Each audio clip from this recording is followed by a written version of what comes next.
Video එකට යන්න කලින් මගේ නාලිකාව සබස්ක්‍රයිබ් කරලා මටත් චූටි උදව්වක් කරන්න.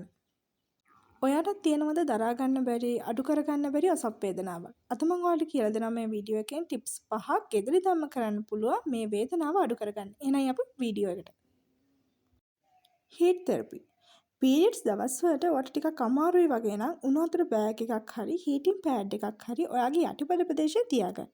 මේක වේදනානාශකයක් වගේම ගොඩක් ඉෆෙක්ටිව් දෙයක්. මේකෙන් එන උණුසුමෙන් ඔයාගේ මස්ල්ස් රිලැක්ස් වෙලා බ්ලඩ් ෆ්ලෝ එක වැඩි වෙලා මස් පිඩු පෙරලීම ආශ්‍රිත වේදනාව ගොඩක් අඩු වෙනවා. මේකෙන් ඔයාගේ ඇඟට ලොකු සහනයක් දැනෙනවා වගේම පීරියඩ්ස් පේනුත් ගොඩක් අඩු වෙනවා. පීරියඩ්ස් දවසට ඔයාට පුළුවන් නම් ඩාර්ක් චොකලට් එකක් ආහාරයට ගන්න. ඒකත් ගොඩක් හොඳ දෙයක්. ඩාර්ක් චොකලට් වල තියෙන මැග්නීසියම් නිසා මස්ල් රිලැක්ස් වෙනවා. ඒ හේතුවෙන් හින්දා ගර්භාෂය ඇකිලීම වගේ දේවල් වැළකීලා ඔයාට ඒ හේතුවෙන් ඇතිවෙන වේදනාවන් ගොඩාක් අඩු කරනවා.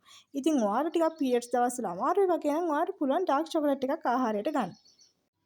උසප් කාලේදී ඔයාගේ ගර්භාෂය ඇකිලෙනවා. එතකොට ඔයාලට ලොකු වේදනාවක් දැනෙනවා. හැබැයි ඔයාලට පුළුවන් නම් වෝකින්, ස්ට්‍රෙචින්, යෝගා වගේ මේ වගේ සැහැල්ලු ව්‍යායාම කරන්න. ඔයාගේ ඇඟේ එතකොට රුධිර ගමනාගමනය වැඩි වෙලා, ඔක්සිජන් සැපීම වැඩි වෙලා, ගර්භාෂය ආශ්‍රිත මේ වගේ වේදනා අඩු වෙලා ඔයාට ලොකු සහනයක් දැනෙනවා. ඉතින් පීරියඩ්ස් දවස්වල ඔයා සැහැල්ලු ව්‍යායාම කරන්න.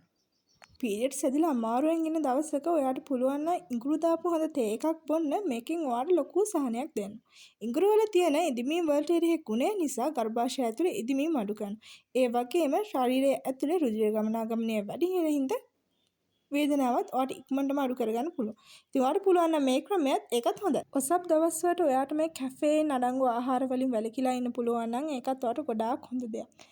කැෆේන් වලින් රුධිර කේශනාලිකා ගොඩාක් ඇකිලීමකට ලක් වෙනවා. එතකොට ගර්භාෂයට ලේ ගමනාගමනය, ඔක්සිජන් ගමනාගමනය ගොඩක් දුර නවතිනවා. එතකොට මේ වගේ දේවල් වලින් ඔයාගේ මස් පිඩු ආශ්‍රිත වේදනාවන් එන්න පුළුවන්.